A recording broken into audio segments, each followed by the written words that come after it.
Hello everyone और साथ में ही सभी को राम राम जी। तो यहाँ पहुंच गए हम फिर से अपने खेत में। तो कुछ दिन पहले ही आपने एक वीडियो में देखा था कि हमने अपने खेतों में आके यहाँ पे मक्के की बिजाई की थी।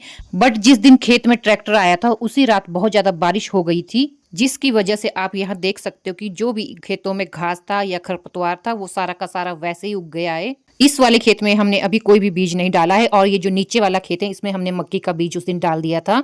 तो जो मक्की के पौधे वो निकल गए हैं। इस खेत में हमने बीज इसलिए नहीं डाला क्योंकि हमने इसमें दाल का बीज डालना है, जिसके लिए अभी थोड़ा टाइम है। सच बात बताऊं तो इन खेतों में हमें बीज डालने को ही मिलता है, यहाँ पे हमें फसल नहीं मिलती। जिसका जो मेन रीजन है वो है कि हमारे जो खेत है उनके साथ नीचे की तरफ को नाला लगता है, जहाँ पे गर्मियों में भी थोड़ा बहुत पानी मिलता है, जिसकी वजह से आसपास के जो पशु पक्षी है और जंगली जानवर है वो यहीं पे रहते हैं और हमारे खेतों में जो भी फसल होती है वो सारी की सारी उसे बर्बाद कर देते हैं। यहाँ पे मैंने और फौजी साहब ने खेत में जो घास और खरपतवार था उसे निकालना शुरू कर दिया है।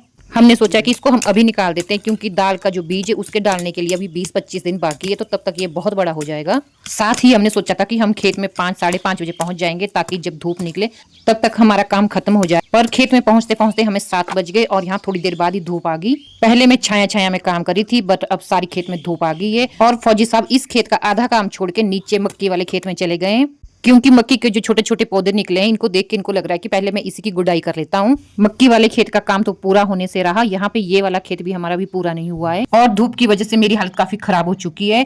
फौजी साहब बोलते हैं कि उन्हें तो धूप लगती नहीं है। इस खेत का जो घास खरपतवार था वो सारा हमने साफ कर लिया। हमारा जो आज का टारगेट है वो हमने कंप्लीट कर लिया है। तो जो भी इसमें खरपतवार थे वो हमने साफ़ कर दिए सारे के सारे और अब जा रहे हैं हम घर। अभी दिन के 11:30 का टाइम हो रहा है और धूप इतनी तेज़ है। अभी यहाँ पे साइड में थोड़ी छाया थी तो मैं यहाँ पे बैठ गई, मैं थोड़ी देर रेस्ट कर लेती हूँ। तो इस मिनी व्लॉग का एंड करती हूँ मैं यहीं पे। अब मिलती हूँ आपको नेक्स्ट व्लॉग में, तब तक के लिए बाय बाय।